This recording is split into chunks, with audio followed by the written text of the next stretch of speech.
Kejatuhan Yerusalem akan diikuti kemunculan pembinasa keji. Apakah kejatuhan Yerusalem berbicara mengenai kekalahan negara Israel modern saat ini? Apakah ada masa damai sebelum Kristus datang ke muka bumi? Siapakah pembinasa keji yang dimaksudkan? Apakah pembinasa keji adalah pembunuh berdarah dingin? Sosok yang memang banyak menyerang dan menganiaya orang-orang percaya. Sosok yang kejam dan tidak memiliki kasih. Shalom. Apa yang Torah 30 menit ungkapkan di konten ini, tidaklah kami nyatakan sebagai kebenaran yang mutlak. Tetapi inilah apa yang kami pelajari dan yakini, pada saat ini, yang berasal dari Alkitab. Kami adalah pelaku Taurat, yang melakukan semua aturan-aturan sesuai dengan yang tertulis di dalamnya. Bagi kami Yehusha Kristus adalah El, dan Juru Selamat, utusan Bapa di sorga. Apakah peperangan negara Israel modern saat ini adalah tanda-tanda akhir zaman? Kami tidak dapat mengatakan dengan pasti. Tetapi tidak menutup mata bahwa kemungkinan itu ada. Kami mengerti bahwa perselisihan antara Israel modern dengan Palestina sudah berjalan sangat lama. Dan menghubungkan pertikaian di antaranya dengan akhir zaman akan terlihat konyol dan mengada-ada. Benarkah demikian? Harap dimengerti, yang kami bahas bukanlah peperangan Israel dengan Palestina, atau dengan siapapun juga. Yang kami bahas adalah nubuatan yang diberikan oleh Yahwa Bapa kepada Nabi Yehezkiel, yaitu kekalahan di tanah Yerusalem. Dan negara Israel modern berdiri di tanah Yerusalem. Apa yang dinubuatkan itulah pasti yang akan terjadi. Yerusalem akan terkepung. Dan hal ini jugalah yang kembali ditekankan oleh Yehusha Kristus bahwa pada saat Yerusalem akan dikepung oleh tentara-tentara, maka kekalahannya sudah diambang mata. Yerusalem akan kalah di akhir zaman. Suka ataupun tidak suka, setuju ataupun tidak setuju, itulah yang akan terjadi. Dan kekalahan Yerusalem adalah salah satu dari tanda-tanda akhir zaman, yang akan memicu kedatangan seorang pembinasa keji. Siapakah pembinasa keji yang dimaksudkan di sini? Menurut pandangan kami tidak lain adalah sosok antikristus sendiri. Perhatikan ayat berikut. Ada yang disebut roh antikristus, ada juga pribadi antikristus yang akan datang di akhir zaman. Roh antikristus bekerja seperti Roh Kudus. Tetapi roh antikristus merupakan antitesis dari Roh Kudus.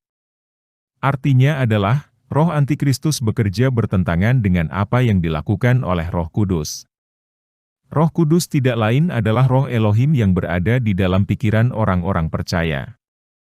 Kata Parakletos, menurut pandangan kami lebih tepat diterjemahkan dengan kata penasehat. Mengapa? Karena penasehat berfungsi untuk memberitahukan manakah yang sesuai dengan kehendak Bapa di sorga, mana yang tidak. Manakah yang sesuai dengan perintah-perintah Bapa di sorga, manakah yang tidak. Roh Kudus berfungsi mengajarkan semua yang Yahwa Bapa perintahkan, dan juga mengingatkan apa yang Yehusha Kristus telah katakan ketika masih bersama dengan murid-murid. Dan apa yang Yehusha katakan tidak mungkin bertentangan dengan apa yang Yahwa Bapa perintahkan di masa para nabi.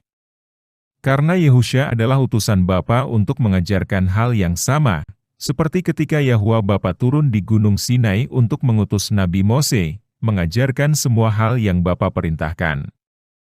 Dengan demikian apa yang roh antikristus kerjakan sudah pasti melawan, atau menentang terhadap apa yang Bapa di sorga perintahkan. Atau lebih tepatnya mengajarkan orang-orang untuk menolak.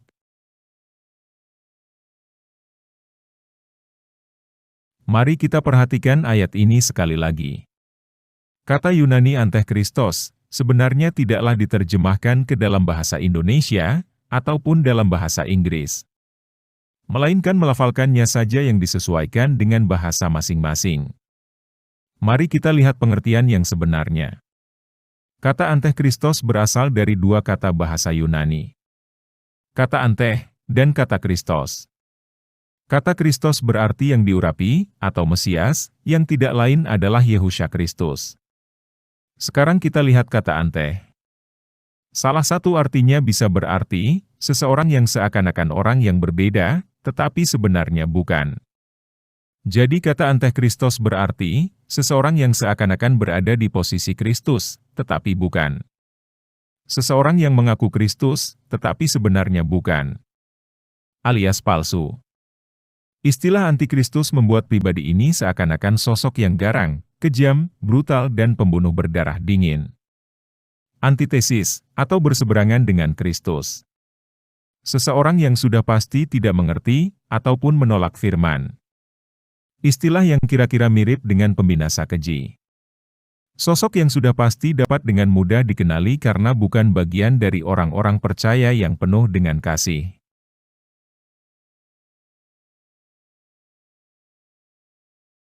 Iblis adalah seorang pendusta.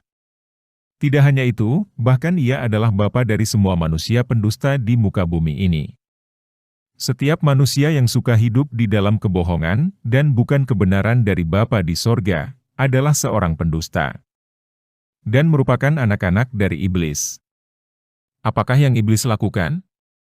Membunuh manusia. Sehingga kata pembinasa keji terlihat cocok sekali dengan karakter iblis sang pembunuh. Yehusha Kristus adalah seorang yang penuh kasih, sang juru selamat umat manusia. Sementara iblis adalah pembunuh manusia yang kejam dan tidak punya belas kasih. Apakah iblis sebenarnya memang suka mengambil nyawa, khususnya orang-orang percaya? Apakah iblis suka melihat darah dan kematian orang-orang percaya? Harap diingat iblis adalah malaikat yang mengetahui rahasia-rahasia ilahi. Bila orang-orang percaya mati dan dibunuh olehnya, maka orang percaya tersebut akan mati dengan imannya. Yang tentu saja iblis mengerti bahwa Yehusha Kristus akan membangkitkan orang-orang percaya dengan tubuh kemuliaan di akhir zaman, yang nantinya akan menyerang iblis dan sepertiga malaikat kegelapannya. Apakah iblis akan sebodoh itu? Membiarkan orang-orang percaya akan mendapatkan tubuh kemuliaan di akhir zaman? Tentu saja tidak. Perhatikan kalimat sejak semula. Apakah yang dimaksudkan Yehusha Kristus dengan kalimat, pembunuh manusia sejak semula? Kapankah sejak semula yang dimaksudkan? Tidak lain ketika manusia jatuh ke dalam dosa di Taman Eden.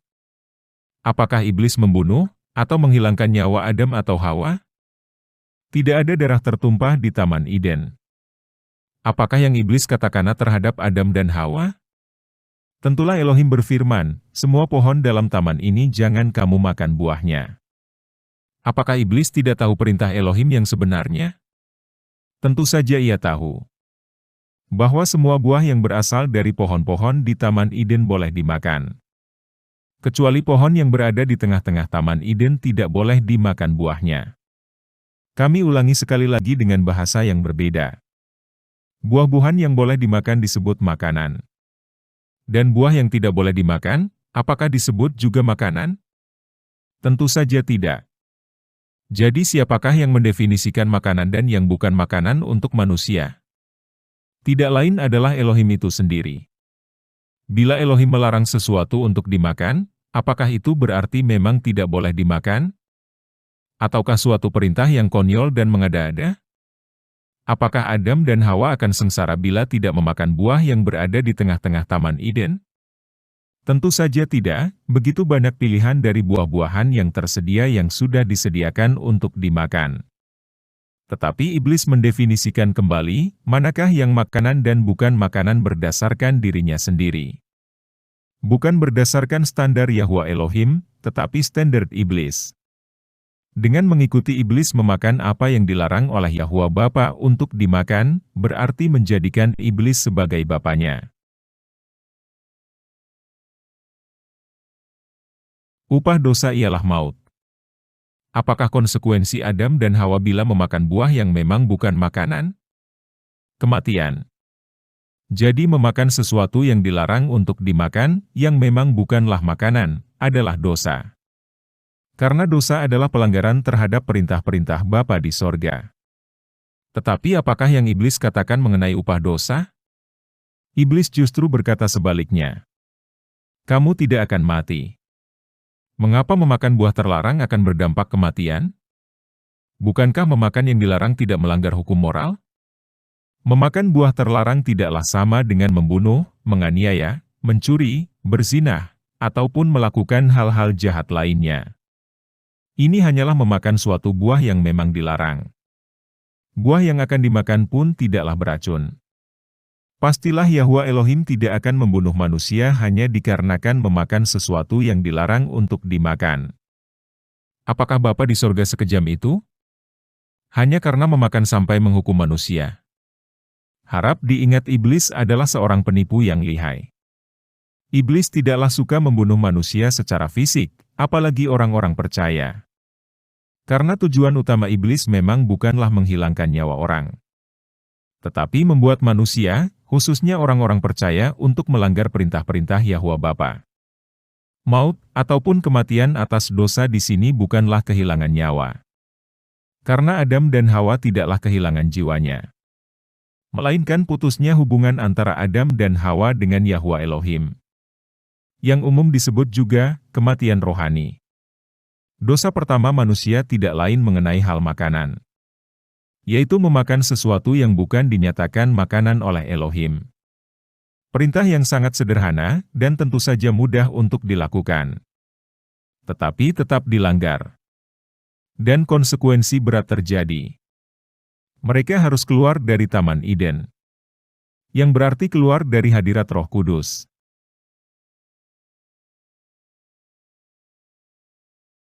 Istilah pembinasa keji, kami tidaklah sependapat. Karena istilah ini terlihat sebagai suatu sosok, atau seseorang yang begitu kejamnya, yang akan dengan mudahnya dikenali, dan tidak sesuai dengan karakter iblis sang penipu yang lihai dalam menyamar. Mari kita lihat dalam bahasa Yunaninya. Kata keji berasal dari kata Yunani, bedeligma. Dan kata Yunani bedeligma, berasal dari akar kata Yunani, deluso, yang salah satu artinya, sesuatu yang amat sangat dibenci. Oleh siapakah yang dimaksudkan di sini? Yahwa Bapa tentu saja. Berikutnya kata pembinasa berasal dari kata, ereimosis, yang berasal dari akar kata, eremao, yang berarti, sepi, sunyi, dikucilkan, yang menuju kehancuran.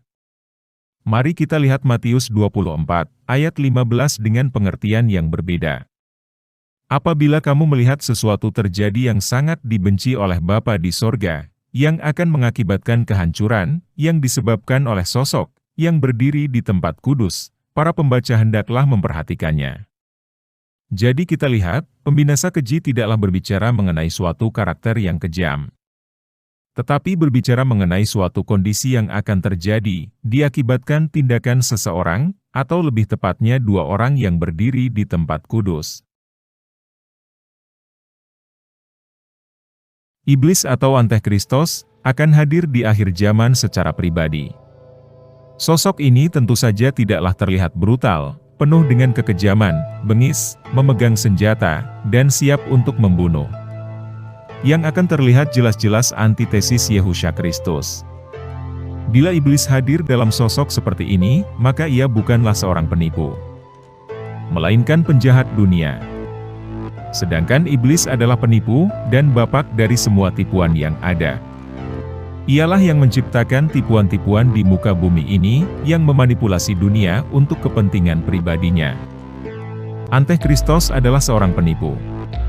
Tujuan utamanya menipu orang-orang percaya. Antikristos tidak lain sosok antitesis Kristus, tetapi ia akan mengaku sebagai Kristus. Dengan kata lain, ia adalah Kristus yang palsu, atau Yehusha Kristus yang palsu, yang akan muncul di akhir zaman. Bila Kristus yang palsu ini muncul dengan karakter yang terlihat seperti penjahat dan pembunuh berdarah dingin, maka sudah pasti orang-orang percaya tidak akan bisa tertipu. Ia akan muncul sebagai sosok Yesus, tetapi pada kenyataannya palsu. Ia akan datang penuh dengan kasih, menyerukan perdamaian dunia, dan bukan peperangan. Karena Yesus palsu ini tidak datang dari luar orang-orang percaya, tetapi berasal dari orang-orang percaya. Karena ia adalah serigala berbulu domba. Terlihat dari luar seperti domba, berbicara seperti domba, tetapi apa yang dikatakannya bertentangan dengan Bapa di sorga. Tentu saja ia akan mengutip ayat-ayat Alkitab yang akan ditafsirkan sesuai dengan kepentingannya sendiri. Sehingga orang-orang percaya yang tidak terlalu mengerti ataupun tertarik untuk mengerti firman lebih dalam, akan tertipu. Dan akan binasa karena kurangnya pengetahuan. Apa yang terjadi di Taman Eden, sebenarnya terus berlangsung di muka bumi ini, dan puncaknya adalah kehadiran Kristus palsu, atau Yesus palsu secara pribadi di akhir zaman. Ia akan mengajarkan perintah-perintah yang seakan-akan berasal dari Bapa di sorga, tetapi sebenarnya justru mengajarkan untuk melawan, ataupun melanggar perintah-perintah dari Bapa di sorga.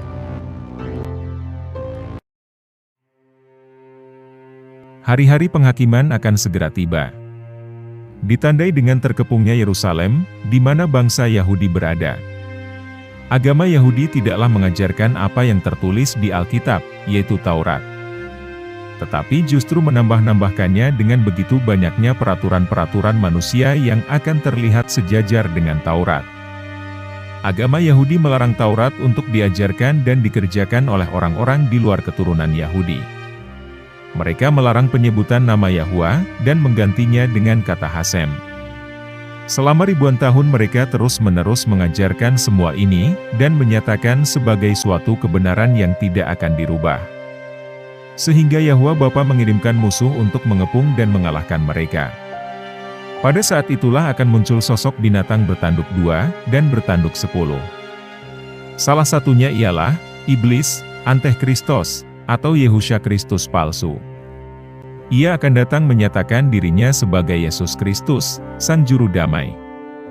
Tetapi sebenarnya palsu. Sosok binatang bertanduk 2 dan 10 akan melakukan sesuatu di Yerusalem yang terlihat seperti melakukan hal yang benar, yang sesuai dengan firman, tetapi justru sangat dibenci oleh Bapa di sorga.